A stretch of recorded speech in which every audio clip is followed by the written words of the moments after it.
أيها الذين آمنوا اتقوا الله وقولوا قولا سديدا يصلح لكم أعمالكم ويغفر لكم ذنوبكم ومن يطع الله ورسوله فقد فاز فوزا عظيما.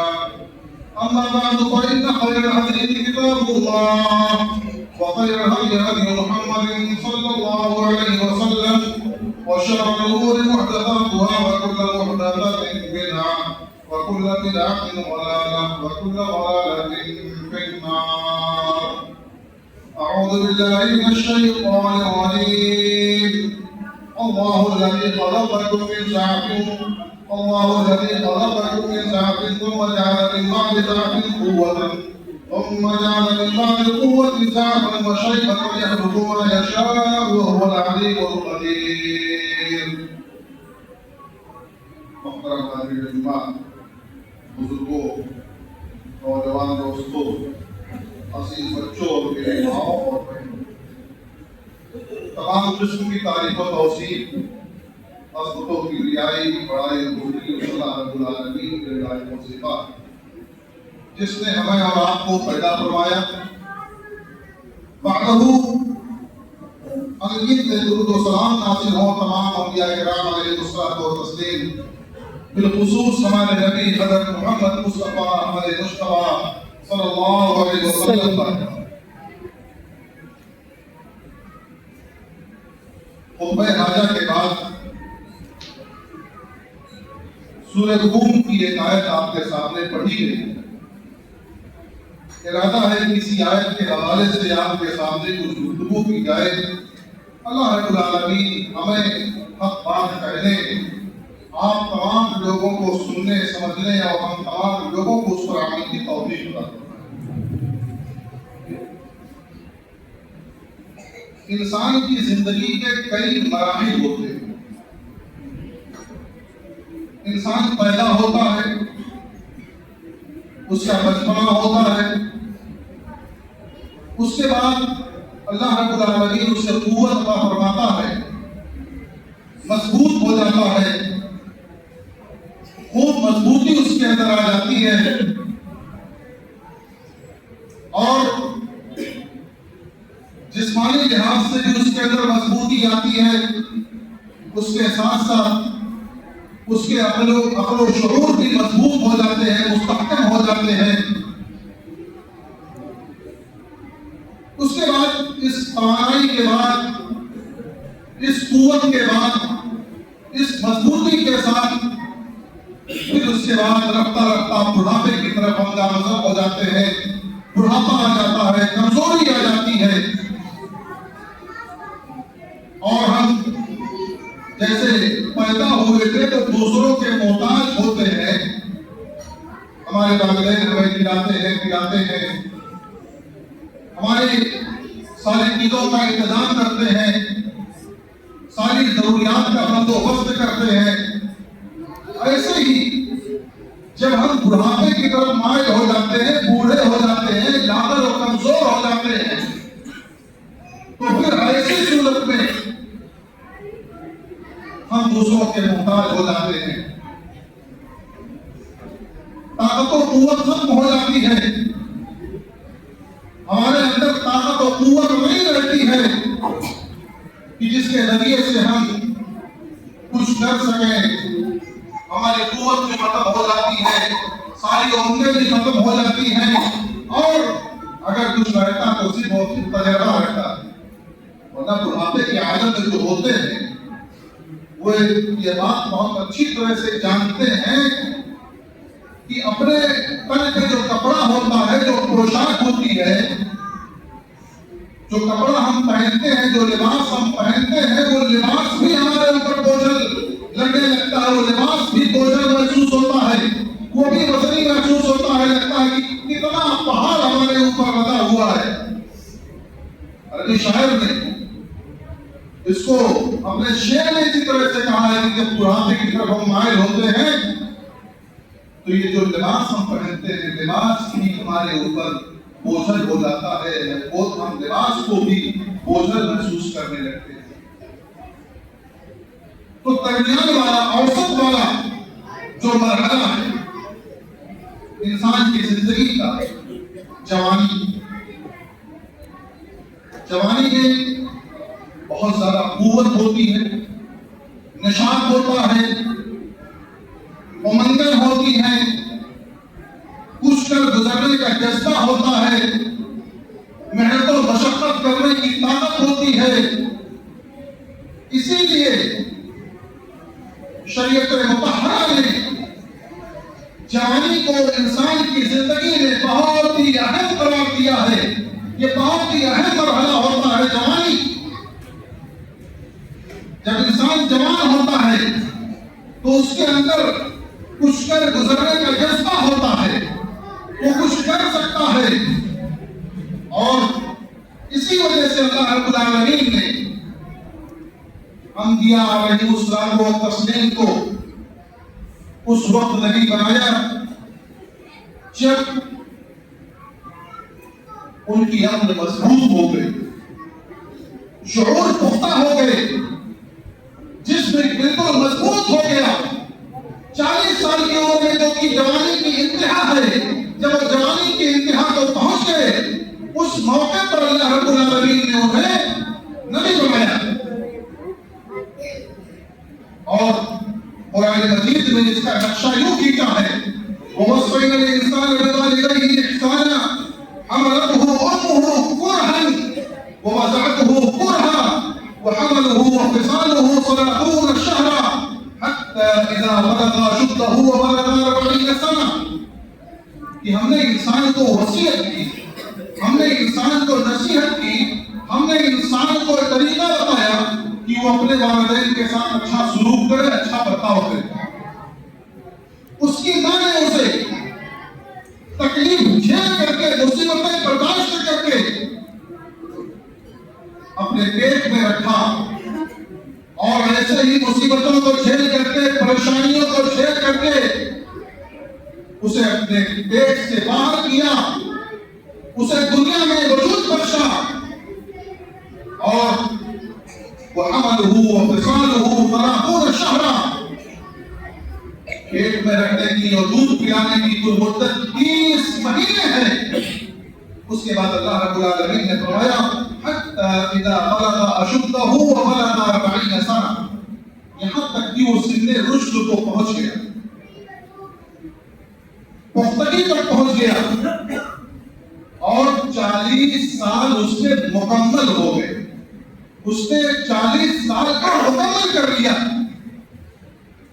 40 سال کا مکمل ہو جانا یعنی سن رشد کو پہنچ جانا۔ اس موقع پر انسان ایسے مرحلے میں داخل ہو جاتا ہے کہ اب اس کے شعور پختہ ہو جاتے ہیں، پختگی کی عمر کو پہنچ جاتا ہے، تجربات اس کو حاصل ہو جاتے ہیں۔ تو اس عمر کی بڑی اہمیت قرآن مجید میں بتلائی ہے۔ جب انسان پیدا ہوتا ہے تو کمزور ہوتا ہے، اس کے بعد پھر کلیے جوان ہو جاتا ہے، اور جوانی کے بعد پھر بڑھاپا اسے آ جاتا ہے، جس میں کمزوری ہوتی ہے۔ اللہ رب العالمین نے اس کا نقشہ یوں کیا ہے، اللہ الذی خلقکم من ضعف ثم جعل من بعد ضعف قوة، کہ اللہ رب العالمین نے تمہیں پیدا کیا۔ اللہ رب العالمین دیکھیے وہ ذات ہے جس نے تمہیں پیدا کیا کمزوری کی حالت میں، کمزوری کی حالت میں تم پیدا ہوئے۔ جب تم پیدا ہوئے تھے تو کمزور تھے، بغیر کسی سہارے کے کچھ بھی نہیں کر سکتے تھے، کھانے پینے کے محتاج تھے۔ جب ماں پلاتی تب ہم کھاتے تھے، ہم پیتے تھے، ہم محتاج تھے دوسروں کے کہ ہم کو کوئی پلائے، ہم کو کوئی پلائے۔ پیشاب پاخانہ کرتے تو اس کو کوئی صاف کرنے والا ہوتا، ہم خود اپنے ہاتھ سے اس کو صاف نہیں کر سکتے تھے۔ اور اس کے بعد پھر اللہ رب العالمین نے ثم جعل من بعد ضعف قوة، پھر اس کمزوری کے بعد اللہ رب العالمین نے قوت عطا فرمائی، قوت مل گئی۔ ثم جعل من بعد قوة ضعفا، پھر اللہ رب العالمین نے فرمایا کہ اس قوت کے بعد پھر کمزوری آ گئی، اس قوت کے بعد پھر کمزوری آ گئی، وہ شیبہ، اور بڑھاپے نے آ گھیر دیا۔ ہم بوڑھے ہو گئے اور بڑھاپے کی عمر میں جب ہم پہنچ گئے تو دوسروں کے محتاج ہو گئے. اب ہمارے اعضاء کام نہیں کر رہے ہیں, اعضاء اتنے مضبوط نہیں رہے کہ ہم چل پھر سکیں نمازوں میں. ہم جس طرح سے جوانی کے عالم میں, جوانی کی حالت میں قیام کر سکتے تھے, رکوع کر سکتے تھے, سجود کر سکتے تھے, اللہ رب العالمین کو راضی خوش کرنے کی کوشش کر سکتے تھے, بڑھاپے کے عالم میں وہ نہیں کر سکتے ہیں. آج لوگ بوڑھا ہونے کا انتظار کرتے ہیں, قبر میں داخل ہونے کا انتظار کرتے ہیں, اس عمر کا انتظار کرتے ہیں کہ جب ہم قبر میں داخل کر دیے جائیں, اور اس فکر میں ہم لگے رہتے ہیں کہ نہیں چلو ابھی تو بہت ساری عمر پڑی ہے, ابھی بہت سارے عمر ہے, ہم کر لیں گے, اللہ رب العالمین کو راضی خوش کر لیں گے, اللہ کی عبادت پر ہم کر لیں گے. لیکن کبھی وہ موقع آتا ہے, کبھی موقع نہیں آتا. اللہ اس موقع کے آنے سے پہلے جس کے ہم انتظار میں ہوتے ہیں, اس سے پہلے ہمیں اس دنیا سے اٹھا لیتا ہے. اس لیے ہم کو غنیمت سمجھنا چاہیے ان ایام کو, جوانی کو غنیمت سمجھنا چاہیے, اور جوانی کو غنیمت سمجھ کر کے اللہ رب العالمین کو راضی و خوش کرنے کی کوشش کرتے رہنا چاہیے. اللہ کے نبی صلی اللہ علیہ وسلم نے 5 چیزوں کو 5 چیزوں سے پہلے غنیمت جاننے کی ترغیب کی ہے کہ 5 چیزوں کو 5 چیزوں سے پہلے غنیمت جانو. ایک بنی خمسن قبل خمسن, کہ 5 چیزوں کو 5 چیزوں سے پہلے غنیمت سمجھو. اس میں سب سے پہلی چیز حیات کا قبل الموت, کہ اپنی زندگی کو تو غنیمت سمجھو موت کے آنے سے پہلے. اللہ رب العالمین نے ہمیں زندگی عطا کی ہے, ہمیں اللہ تعالیٰ کی دی ہوئی زندگی ملی ہوئی ہے, تو ہم کو اس موقع کو غنیمت جاننا چاہیے, اور اس موقع کو غنیمت جان کر کے ہمیں اللہ رب العالمین کو راضی و خوش کرنے کی کوشش کرنا چاہیے. اور دوسرے نمبر پر اللہ کے نبی صلی اللہ علیہ وسلم نے فرمایا کہ اپنی صحت کو غنیمت سمجھنا چاہیے. مرض کے آنے سے پہلے, بیماری کے آنے سے پہلے اپنی صحت کو غنیمت جاننا چاہیے. جو صحت ہم کو آج ملی ہوئی ہے اس کو غنیمت سمجھنا چاہیے. پتہ نہیں کل فراوانی رہے گی کہ نہیں رہے گی, پتہ نہیں کل صحت کی نعمت ہم کو ملے گی کہ نہیں ملے گی.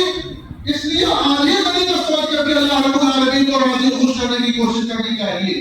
ورنہ جب صحت گر جائے گی تو ہم دوسروں کے محتاج ہو جائیں گے, ہم دوسروں کے سہاروں کے محتاج ہو جائیں گے, ہم کو ادھر ادھر سے پکڑ کر کے مسجد لایا جائے گا. آج کوئی ضرورت نہیں ہے, ہم کڑیے جوان ہیں, ہم طاقتور ہیں, ہم سب کچھ انقلاب پیدا کر سکتے ہیں, ہواؤں کے رخ کو روک سکتے ہیں, پانی کے دھار کو ہم روک سکتے ہیں. جب جوان ہیں تو جوانی کی قدر کرنی چاہیے. جوانی ہی میں اللہ رب العالمین کو راضی و خوش کرنے کی کوشش کرنی چاہیے. یہ جوانی ہماری دیوانی نہیں ہونی چاہیے, یہ جوانی مستانی نہیں ہونی چاہیے, بلکہ جوانی کو اللہ کی رضا کے مطابق ڈھالنا چاہیے. اللہ کی رضا کے لیے جوانی کو لگانا چاہیے. یہ نہیں کہ جوانی ہم کو ملی ہوئی ہے, ہم بڑے کڑے جوان ہیں, اللہ نے ہمیں خوب طاقت دی ہے, تو اپنی مرضی کے مطابق جو کام ہم کرنا چاہے کر لیں. چوریاں بھی کریں, ڈکیتیاں بھی کریں, اور شراب نوشیاں بھی کریں, طرح طرح کے خرافات انجام دیں, اور زناکاری کریں, اور دنیا بھر کے خرافات کریں. یہ نہیں. جوانی کا مطلب یہ ہے کہ اللہ رب العالمین نے آپ کو قوت دی ہے, اللہ رب العالمین نے آپ کو طاقت دی ہے, تو آپ اپنی طاقت سے فائدہ اٹھائیں. اللہ نے آپ کو صحت دی ہے, آپ اپنی صحت سے فائدہ اٹھائیں. بیماری کے آنے سے پہلے آپ اللہ رب العالمین کو راضی خوش کرنے کی کوشش کر لیں. تیسرے نمبر پر اللہ کے نبی صلی اللہ علیہ وسلم نے فرمایا کہ مشغولیت سے پہلے فراغت کو. جب آدمی کے پاس بہت زیادہ کام کا ہجوم نہیں رہتا ہے تو ایسے موقع کو غنیمت سمجھنا چاہیے. مشغولیت کے آنے سے پہلے آدمی جب مصروف نہیں ہوتا ہے, مشغول نہیں ہوتا ہے, اس کے پاس کوئی کام نہیں ہوتا ہے, تو اس وقت کو غنیمت سمجھ کر کے اللہ رب العالمین کو راضی خوش کرنا چاہیے. اس کے بعد اللہ رب العالمین جوانی کو غنیمت جاننے کی بات کہی.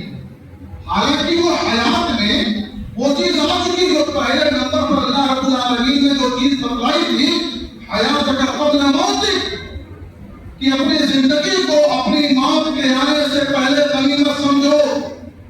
اس میں جوانی آ گئی، لیکن اللہ رب العالمین نے اللہ کے نبی صلی اللہ علیہ وسلم نے جوانی کی اہمیت کے پیش نظر جوانی کو پھر دوبارہ ذکر کیا.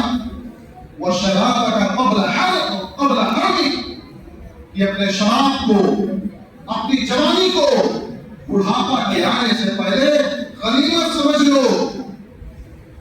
جوانی ہے، اللہ رب العالمین کو راضی خوش کرنے دو.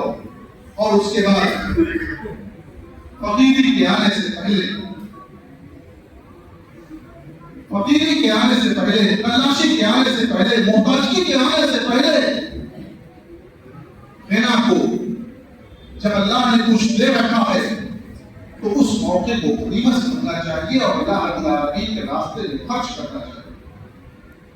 اس چیز سے بات معلوم کہ ہمیں اپنے اوقات کی قدر کرنی چاہیے، اور جو نعمت ہمیں جوانی کی نعمت ملی ہے ہمارے نوجوانوں کو، اب انہیں اپنے اس وقت کی قدر کرنی چاہیے اور اللہ رب العالمین کو راضی و خوش کرنے کی کوشش کرنی چاہیے. جب ہم اللہ کے حضور حاصل ہوں گے تو اللہ تعالی ہم سے سوال کرے، اور جب تک ہم اللہ رب العالمین کے سوالوں کے جواب ہم نہیں دے لیں گے، تب تک ہمارے قدم، ہمارے پیر وہاں سے ہل بھی نہیں سکیں گے، آگے نہیں بڑھ سکیں گے. جیسا کہ اللہ کے نبی صلی اللہ علیہ وسلم نے فرمایا، لا تزول قدم ابن آدم یوم القیامۃ عند ربہ حتی یسأل عن خمس، کہ ابن آدم کی اولاد کے پیر اپنے رب کے پاس سے قیامت کے دن اس وقت تک ہل نہیں سکیں گے، وہ آگے نہیں بڑھ سکیں گے جب تک وہ 5 چیزوں کے سوالات کا جواب نہ دے دے. 5 چیزوں کا 5 سوالوں کے جواب جب تک وہ نہیں دے دے گا تب تک وہ آگے نہیں بڑھ سکتا ہے، وہ آگے نہیں جا سکتا ہے. ان میں سے اللہ کے نبی صلی اللہ علیہ وسلم نے فرمایا سوال کیا جائے گا عن عمر کے بارے میں سوال کیا جائے گا کہ آپ نے اپنی عمر کو کہاں گوا دیا، اپنی عمر کو آپ نے کیسے استعمال کیا. ہم نے آپ کو 40 سال، 50 سال، 60 سال، 70 سال، 100 سال کی زندگی دی تھی، آپ نے اپنی اس عمر کو کہاں کمایا؟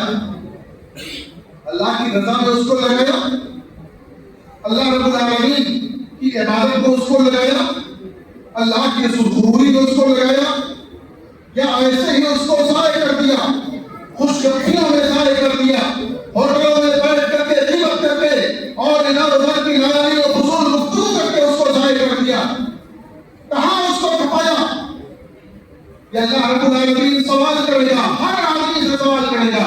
خالی جوانوں سے نہیں سوال کیا جائے گا بلکہ ہر شخص سے سوال کیا جائے گا. مرد سے کیا جائے گا، عورتوں سے کیا جائے گا، بوڑھوں سے کیا جائے گا، جوانوں سے کیا جائے گا، بچوں سے کیا جائے گا. تمام لوگوں سے سوالات ہوں گے. جو بھی مکلف ہیں ان تمام مکلفین سے ان دلوں کے سوالات ہوں گے کہ آپ نے اپنی عمر کہاں گوائی. اور اس کے بعد عمر میں شراب داخل، لیکن شراب میں انسان کبھی کبھار اپنے آقا کو کھو بیٹھتا ہے، اور چونکہ اس کے اندر نئی امنگیں ہوتی ہیں اور اپنے امنگوں کے ذریعے سے بہت سارے خراب اور لائنانی اور فضول کام کر بیٹھتا ہے. جیسے آج کے جوانوں میں سے اکثریت کی راتیں سوشل میڈیا کی قربان ہو جایا کرتی ہیں. آج کے جوانوں کی اکثریت ادھر ادھر خوش گفتیوں میں مصروف دیکھتے ہیں. اور معاف کیجیے گا، ہم جب دیکھتے ہیں جوانوں کا جائزہ لیتے ہیں، اپنے سماج اور معاشرے کے نوجوانوں کا جائزہ لیتے ہیں، تو ہمارے نوجوان ویسے نظر نہیں آتے ہیں جیسا ان کو نظر آنا چاہیے. یہ افسوس کا مقام ہے، یہ پورے امت کے لیے افسوس کا مقام ہے، ہم بزرگوں کے لیے افسوس کا مقام ہے. ہم بزرگوں کو ہوش کے نہ تناخر لینے کی ضرورت ہے، کیونکہ یہ نوجوان اگر بگڑ گئے تو پورا سماج اور معاشرہ بگڑ جائے گا۔ پورے سماج اور معاشرے میں ان کی جو حیثیت ہے اور ریڑھ کی ہڈی کی حیثیت ہے، جیسے ریڑھ کی ہڈی اگر ٹوٹ جائے تو انسان کھڑا نہیں ہو سکتا ہے، ایسے ہی اگر یہ ہمارے سماج اور معاشرے میں نوجوان اگر بیکار ہو جائے، نوجوان اگر اوباش ہو جائے، نوجوان اگر بدماش ہو جائے، نوجوان اگر بدکردار ہو جائے، نوجوان اگر سوشل میڈیا کے رسیا ہو جائے، نوجوان اگر شراب نوش ہو جائے، تو سمجھ لیجیے کہ سماج اور معاشرہ ہمارا ختم ہوتا جا رہا ہے۔ سماج اور معاشرے میں گندگی پھیلتی جا رہی ہے۔ اللہ کے نبی صلی اللہ علیہ وسلم نے فرمایا وَعَنْ شَبَابِهِ، شباب کے بارے میں، جوانی کے بارے میں سوال کیا جائے گا، فِيمَا أَبْلَاهُ، کہ آپ نے اپنی جوانی کو کہاں گزاری؟ جوانی کو کیسے آپ نے گزاری؟ آپ کی جوانی مسائل تھی کہ آپ نے اپنی جوانی کو اللہ کی رضا کے لیے قربان کیا، آپ نے اپنی جوانی کو نبی اکرم صلی اللہ علیہ وسلم کی اطاعت کے لیے قربان کر دیا۔ یہ سوال کیا جائے گا، سوال پوچھا جائے گا، اور افسوس کا مقام یہ ہے کہ آج ہمارے نوجوانوں کی اکثریت، نوجوانوں میں خالی مرد نوجوان نہیں بلکہ ہماری وہ بہنیں اور بیٹیاں بھی ہیں جو جوانی کی تحریک پر قدم رکھتے ہی ان کے اندر بھی بہت ساری خرابیاں پیدا ہو جاتی ہیں، ایک پردگی کی خرابی اور اسی طرح سے سوشل میڈیا کے ذریعے سے بہت ساری خرابیاں ان کے یہاں در آ رہی ہیں، ان کے یہاں خرابیاں پیدا ہو رہی ہیں، وہ خراب ہوتی جا رہی ہیں۔ حالانکہ ہماری خواتین کو، ہماری ماں اور بہنوں اور بیٹیوں کو ایسا نہیں ہونا چاہیے، سوشل میڈیا کا وسیلہ نہیں ہونا چاہیے۔ یہ افسوس کا مقام ہے، بہت افسوس ہوتا ہے جب ہم اپنی بچیوں کو، جوان بچیوں کو، اور اگر میں کہوں تو شرمندگی کی بات ہے، ہم لوگوں کے لیے شرمندگی کی بات ہے کہ عالمہ اور فاضلہ بچیاں وہ ریل بناتی ہیں، ریل بنا کر کے اپلوڈ کرتی ہیں انسٹاگرام پر، فیس بک پر اور اپنے اپنے واٹس ایپ پر وہ اسٹیٹس لگاتی ہیں۔ یہ افسوس کی بات ہے، یہ ہمارے لیے بہت ہی ہنس جانے کا مقام ہے، شرمندگی کی بات ہے، باعث عار ہے کہ ہمارے نوجوان بچے، ہماری نوجوان بچیاں یہ ریل بنا کر کے اور فحاشی کی ریل بنا کر کے اور اسٹیٹس لگائیں، اسٹوری لگائیں اور طرح طرح کے واقعات کو کام کریں۔ ہمیں اور آپ کو پکڑ مضبوط بنانا ہوگا، جو ذمہ داران ہیں، ذمہ داران کو مضبوط پکڑ بنانا چاہیے ان پر۔ یہ نہیں کہ نوجوان خراب ہو گئے تو ان کو چھوڑ دیا جائے ان کی حالت پر، نہیں، ہم آپ سب ذمہ دار ہیں اور ہم سب سے اللہ رب العالمین قیامت کے روز سوال کرے گا، پوچھے گا کہ آپ کو ہم نے ذمہ دار بنایا تھا، آپ نے اپنی ذمہ داری کہاں پر ادا کی؟ آپ کو باپ بنایا تھا، آپ کو بڑا بھائی بنایا تھا، آپ کو مدرسے کا ذمہ دار بنایا تھا، آپ کو گاؤں کا ذمہ دار بنایا تھا، آپ کو فلاں کا ذمہ دار بنایا تھا، آپ نے اپنی ذمہ داری کہاں تک ادا کی؟ اور شوہروں کے معاملے کو، شوہر بھی چونکہ ذمہ دار ہوتا ہے، شوہروں کی نااہلی اور ان کو ان کا ڈھیل دے دینا اپنی خواتین کو، اپنی عورتوں کو، اپنی بیویوں کو، کہ انہیں پستی کی طرف ڈھکیلتی ہوئی ملا رہی ہے، بدکرداری کی طرف ڈھکیل رہی ہے، اس لیے ہوش کے ناخن لینے کی ضرورت ہے۔ میں کہہ رہا تھا کہ شباب کے بارے میں سوال ہوگا، جوانی کے بارے میں سوال ہوگا، اللہ رب العالمین جوانی کے بارے میں سوال کرے گا کہ آپ نے اپنی جوانی کو کہاں گزار کیا۔ اس کے بعد مال کے بارے میں سوال ہوگا کہ مال آپ نے کہاں سے کمایا اور کہاں خرچ کیا، کیسے کمایا؟ آپ نے مال کو جو کمایا وہ حلال طریقے سے کمایا یا حرام طریقے سے کمایا؟ اور اگر حرام طریقے سے کمایا تو پھر معاملہ ہی ختم، لیکن اگر حلال طریقے سے کمایا ہے تب اس کے بعد پھر اللہ رب العالمین سوال کرے گا کہ آپ نے اپنے حلال طریقے سے کمائے ہوئے مال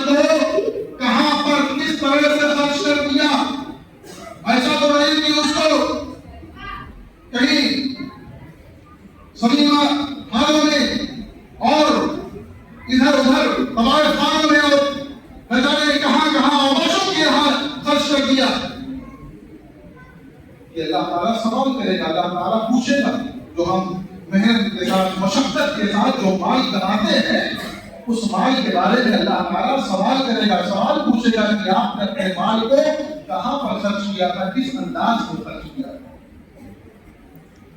اور اس کے بعد علم کے بارے میں سوال کیا گیا، جو بھی جتنا بھی جس کے پاس علم ہے، خالی علماء ہی نہیں بلکہ جتنا بھی جس کو علم دیا گیا ہے، جو جتنا علم جانتا ہے، اس سے اس کے علم کے بارے میں سوال کیا جائے گا کہ آپ نے اپنے علم کے مطابق کیا عمل کیا، کیسا عمل رہا آپ کا. آپ کو ہم نے علم دیا تھا، آپ نے علم کے مطابق کہاں تک عمل کیا. اللہ رب العالمین قیامت کے دن پوچھے گا اس کو. تو یہ 5 سوالات ہیں کہ ان کے جواب دینے سے پہلے ہمارے قدم آگے نہیں بڑھ سکیں گے، ہم قدم آگے نہیں بڑھا پائیں گے. اس لیے ہمیں اور آپ کو تیاری کرنی چاہیے. جوانوں کے بارے میں، جوانوں کی بڑی فضیلت ہے، بڑی اہمیت ہے. وقت ختم ہو رہا ہے لیکن میں آپ کو صرف اشارے میں آپ کو بتاؤں کہ اللہ رب العالمین نے فرمایا شاب نشأ فی عبادت اللہ، 7 خوش نصیب وہ بندے ہوں گے اللہ تعالیٰ کے مخصوص کو ہے. 7 خوش نصیب کو، 7 قسم کے لوگ، یہ نہیں کہ 7 ہی لوگ ہوں گے بلکہ 7 قسم کے لوگ ہوں جن کو اللہ رب العالمین اپنے عرش کے سائے میں چلے گے. جس دن اس کے سائے کے علاوہ، اس کے عرش کے سائے کے علاوہ کوئی سایہ نہیں ہوگا. عرش کے سائے کو اس کو چلے گی. ان میں سے پہلا آدمی کون ہوگا؟ الامام العادل، امام عادل حکمراں، جو عدل و انصاف کرنے والا حکمراں، عدل و انصاف کرنے والا قاضی ہے، عدل و انصاف کرنے والا منصف ہے.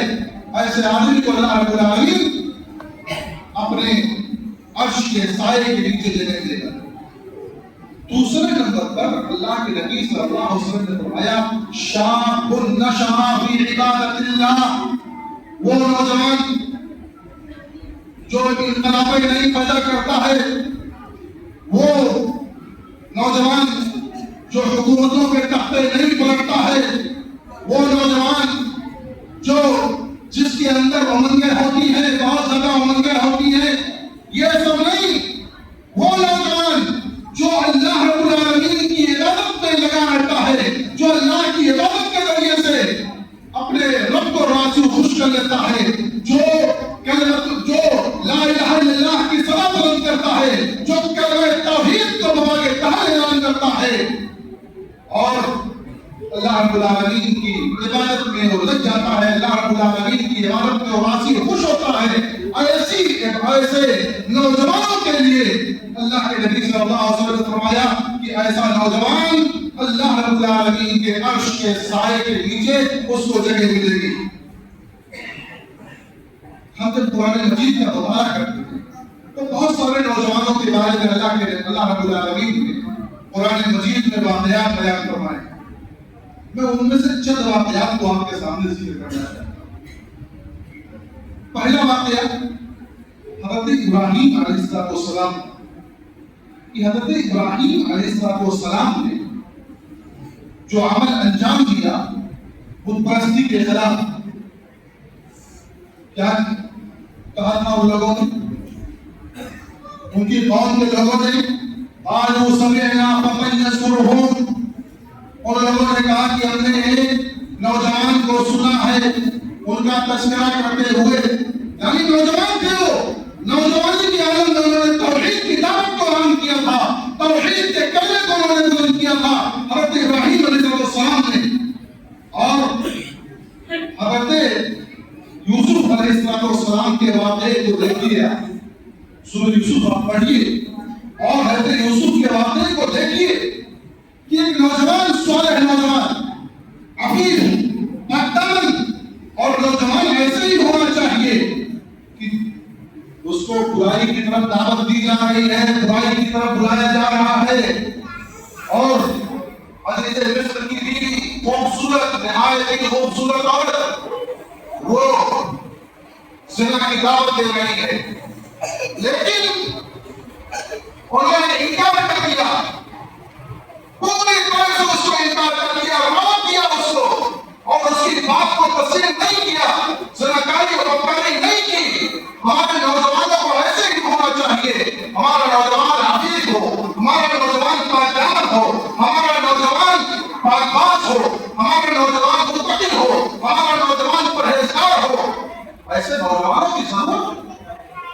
یہ نوجوان ہی تھے جنہوں نے فرعون کے سامنے عرض بغاوت بیان کیا، اور فرعون جیسے ظالم اور جابر اور سرکش بادشاہ کے سامنے کھڑے ہو گئے، ڈٹ کر کے کھڑے ہو گئے کہ نہیں، ہم تمہاری پوجا نہیں کر سکتے ہیں، تم کو ہم معبود نہیں مان سکتے ہیں. انہوں نے اعلان کر دیا کہ قالوا ربنا رب السماوات. ان لوگوں نے کہا کہ ہمارا رب اور سارے آسمان و زمین کا رب وہی ہے. انہوں نے اعلان کر دیا. یعنی ہمیں ہماری نوجوانی اللہ رب العالمین کے سامنے گزرنی چاہیے. اللہ رب العالمین کو راضی خوش کرنے کے لیے ہماری نوجوانی ہونی چاہیے.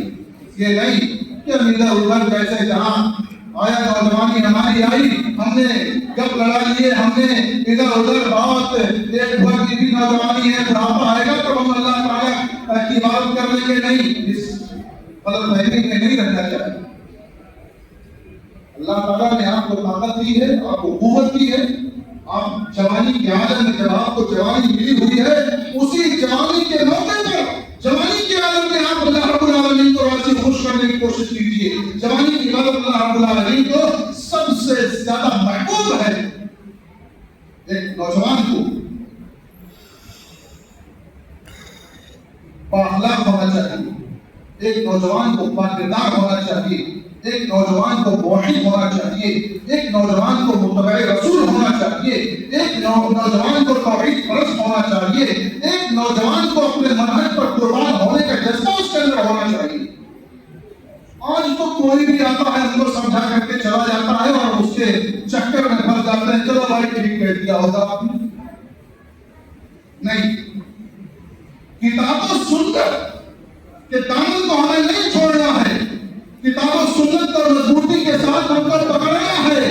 اور جب کتاب و سنت کو ہم مضبوطی سے پکڑے رہیں گے تو نہ ہم کو کوئی گمراہ کر سکے گا، نہ ہم گمراہ ہوں. ضرور اس بات کی کہ ہم نوجوانوں کے جو بزرگ ہیں، جو ذمہ دار ہیں، وہ اپنے نوجوانوں پر نکیل کسے اپنے نوجوانوں کو پابند بنائے شریعت کا، اور ان پر نگاہ رکھیں. اور ہمارے نوجوانوں کی یہ ضرورت ہے کہ نوجوان اپنے آپ کو عقید، پاکدامن، اللہ رب العالمین کو راضی خوش کر دینے والے بن جائیں اور متبع رسول بن جائیں. اللہ کے نبی صلی اللہ علیہ وسلم کی سنت پر عمل کرنے والے ہو جائیں. اصحاب کہف کا واقعہ میں سنا کر کے میں اپنی گفتگو ختم کروں گا. اصحاب کہف جب نوجوان تھے جو غار میں جا کر کے چھپ گئے. لمبا واقعہ ہے، پوری تفصیل میں نہ جا کر کے میں صرف اللہ کے رب العالمین کی آیت کریمہ آپ کے سامنے پڑھتا ہوں اور اس کا مختصر مفہوم بتا کر کے میں اپنی گفتگو ختم کرتا ہوں. اللہ رب العالمین نے فرمایا کہ نحن نقص عليك نبأهم بالحق إنهم فتية آمنوا بربهم. اللہ تعالیٰ نے فرمایا کہ ہم تمہارے اوپر ان کا قصہ پورے طور سے صحیح ہے، حق طریقے سے میں تم کو بتا رہا ہوں. کیا انہم آمنوا بربهم، یہ کہ وہ اپنے رب پر ایمان لے آئے تھے. بادشاہ وقت جو تھا بڑا ظالم تھا، بڑا سرکش تھا، وہ اپنے آپ کو معبود کہتا تھا کہ میں معبود ہوں، میری عبادت کرو. لیکن ایک چند نوجوان تھے جو اس کے سامنے اٹھ کھڑے ہوئے اور کہا کہ نہیں، تم معبود نہیں ہو. تو اللہ نے اپنے رب پر ایمان لے آئے. انہم آمنوا بربهم وزدناہم ہدی. تو اللہ تعالیٰ نے کیا کیا؟ ان کی ہدایت میں اضافہ کر دیا، ان کی ہدایت کو بڑھا دیا، ان کی ہدایت بڑھ گئی. یعنی مزید توفیق اللہ رب العالمین کی جانب سے ان کو مل گئی. اگر ہمارے نوجوان اللہ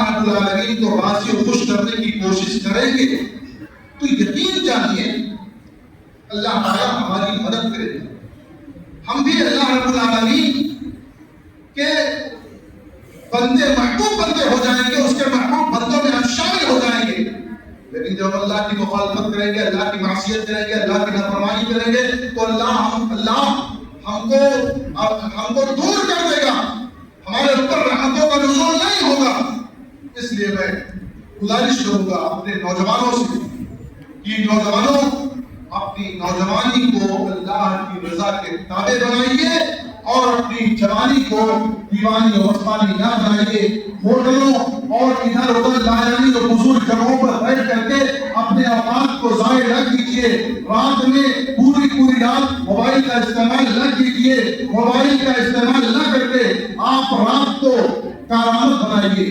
یعنی اللہ رب العالمین کے لیے آپ اٹھیے، بیدار ہو جائیے، تہجد پڑھیے، قیام اللیل کیجیے، اللہ کا ذکر کیجیے اور اللہ کے ذکر میں آپ پڑھیے. انشاءاللہ آپ کو اس کا فائدہ ملے گا اور اس کا فائدہ اس دنیا میں بھی ملنا ہے اور آخرت میں اس کا فائدہ ہے. اور یعنی فضول کام جو ہم کرتے ہیں، ہمارے نوجوان کرتے ہیں، ان کا نہ اس دنیا میں کوئی فائدہ ہے نہ آخرت کو اس کا کوئی اجر ملنے والا ہے سوائے وہ ہمارے جان کے اور کچھ نہیں ہونے والا ہے. اس لیے میں گزارش کروں گا، خاص طور سے اپنی ماں اور بہنوں سے گزارش کروں گا کہ وہ اپنے بچوں پر نظر رکھیں. اب بیٹے ہوں یا بیٹیاں ہوں، دونوں پر نظر ہونی چاہیے. یہ نہیں کہ صرف بیٹیاں ہی گناہ کریں گی تو گناہ مانا جائے گا. ہمارے سماج میں اگر بیٹی سے کوئی گناہ ہو جائے، بچی سے کوئی گناہ ہو جائے تو بہت بڑا گناہ ہمارا مانا جاتا ہے. بڑا کلنک ہو گیا، اب اس کی شادی نہیں ہوگی، فلاں نہیں ہوگا. اور لڑکا چاہے جو کرتا پھر نہیں، لڑکا بھی عفیف ہونا چاہیے، پاکدامن ہونا چاہیے، اچھے اخلاق کا مالک ہونا چاہیے، پاکردار ہونا چاہیے اور ایسے ہی بچیوں کو بھی ہونا چاہیے. دونوں کو عفیف اور پاکدامن ہونا چاہیے. اللہ رب العالمین ہم سب کی حفاظت فرمائے. اللہ رب العالمین ہمارے نوجوانوں کی حفاظت فرمائے. اللہ رب العالمین نوجوانوں کی اصلاح فرما دے. اللہ رب العالمین امت مسلمہ کی حفاظت فرمائے. اللہ رب العالمین ہم تمام لوگوں کو اپنے حفظ و امان میں رکھے. اللہ رب العالمین ہم تمام لوگوں کو اطمینان و سکون والی زندگی نصیب فرما دے. اللہ رب العالمین ہم میں سے جو بیمار ہیں اللہ ان کی بیماری کو دور کر دے. اے اللہ جو ہم میں سے پریشان حال ہیں ان کی پریشانی کو دور کر دے. اللہ تعالیٰ سے ہم دعا کریں کہ اللہ تعالیٰ ہمارے ملک کی حفاظت فرمائے. اللہ تعالیٰ ہمارے ملک میں امن و امان کی صورتحال پیدا کرے. آمین. تقبل یا رب العالمین وصلی اللہ علیہ وسلم.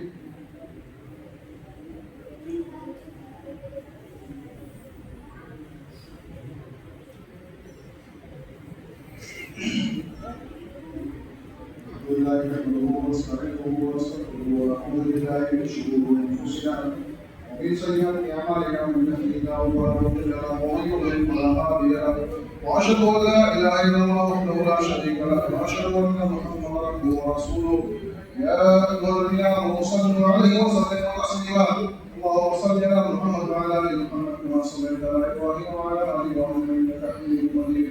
اللهم بارك على محمد وعلى آل محمد كما باركت على إبراهيم وعلى آل إبراهيم إنك حميد مجيد.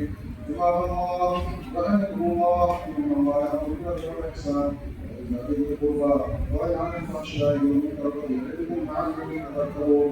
اذكروا ما ذكرتم والقول يذكركم ويذكركم الله تعالى